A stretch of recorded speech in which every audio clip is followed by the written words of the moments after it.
ఆ రోజు హుండీ డబ్బులు లెక్కిస్తూ ఆ రోజు హుండీ డబ్బులు లెక్కిస్తూ చిన్న చోరీ 9 నోట్లు $9 వర్త్ 72,000 ఇండియన్ కరెన్సీ, $9 నోట్, అది చోరీ, లెక్కిస్తూ చోరీ. ఆ దొంగను పట్టుకున్న పోలీస్ అధికారి మరణించేలా చంద్రబాబు వ్యవస్థలను దిగజార్చాడు.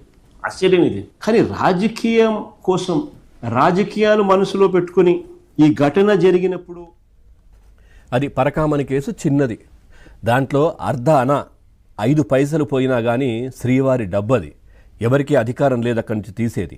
కోట్లాది మంది హిందూ భక్తుల మనోభావాలు దెబ్బతింటాయి, స్వామివారి డబ్బు అది. సో అక్కడి నుంచి 9 నోట్లు 76,000 రూపాయలు పోయాయి అంటే డాలర్లు. సో చిన్న కేసు అంటది. సో ఏ విధంగా మాట్లాడతారు ఇట్లా?